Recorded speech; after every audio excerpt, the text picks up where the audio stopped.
அதில் என்னென்னா இவங்க ரேடார் பொருத்தினதே இந்த ஈரான் மக்களை வந்து வாட்டி வதைச்சு அந்த ரெஜிம் இருக்குல்ல அந்த தலைமையை வந்து வெறுக்கணும்.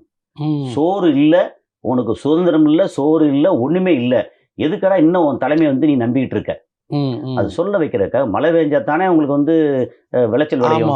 கடந்த 22-23 வருஷமா இங்கே வந்து மழையே இல்லை.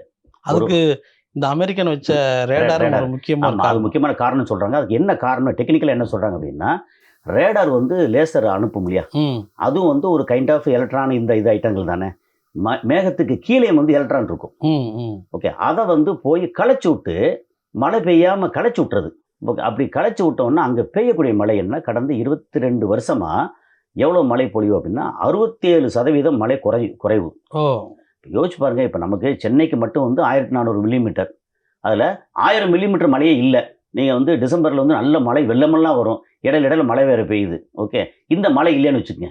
இந்த மழையில் மொத்தத்துக்கு 70% இல்லை, 30% தான் இருக்குது. 400 மில்லிமீட்டர் தான் மழை இருக்குது.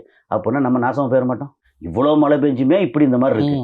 ஓகே, இதே மாதிரி அங்கே வந்து பார்த்தா நல்லா டேம் கட்டி வச்சாங்க, ஒரு 7-8 டேமில் தண்ணி இல்லை, விளைச்சல் இல்லை, ஆடு மாடுகளுக்கு குடிக்க தண்ணி இல்லை. அவங்க குடிக்கிறதுக்கு தண்ணி வந்து தஜிகிஸ்தான் அந்த பக்கத்து நாடுகள்லேருந்து குழாயில் கொண்டு வர்றாங்க. இடையில அந்த குழாயை அடித்தாங்க. எல்லா வேலையும் பார்த்தீங்க, இந்த மக்கள் வந்து உண்மையிலே பரிதவிச்சு போனாங்க. இப்போ இது அடித்த உடனே அதான் இதில் நமக்கு ஏற்கனவே இந்த மாதிரி சொல்லும்போது பின்னூட்டத்தில் வந்து என்னடா வந்து புதுசாக பயங்கரமாக கதை விடுறாரு அப்படின்னு சொல்லி சொன்னாங்க. இது கதை இல்லை. நான் வந்து டீட்டெயிலாக எடுத்து பார்த்தா இந்த மேகத்தை கலைக்கிறதுக்கு இந்த ரேடாரை பயன்படுத்தினாங்க. அதாவது வேறு மிசைல் வர்றதுக்கு, ஃப்ளைட் வர்றதை டிடெக்ட் பண்ணுறதுக்கு பயன்படுறாங்க.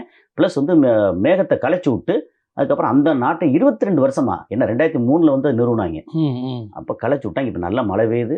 அதுக்கப்புறம் இன்னொரு தரவு டீட்டெயில் என்ன வந்துச்சுன்னா, ஈராக் இருக்குல்ல, அதில் 5 டிகிரி வெப்பம் குறைஞ்சிருக்கு. சவுதி அரேபியாவில் மழை, ஓமானில் மழை பெஞ்சிருக்கு அப்படின்னு எல்லா இடமும் நல்லா மழை பெஞ்சிட்ருக்கு. ஸோ அந்த ஒரு இடத்துல மேகத்தை கலைச்சி விட்டோம்னா மொத்த ரீஜன்லையும் ஒழுங்காக மழை இல்லை. இப்போ எல்லா இடமும் நல்லா மழை பெய்யுது. மழை பெஞ்சா தான் போதுமே, அந்த சோத்துக்கு பஞ்சம் வராதே.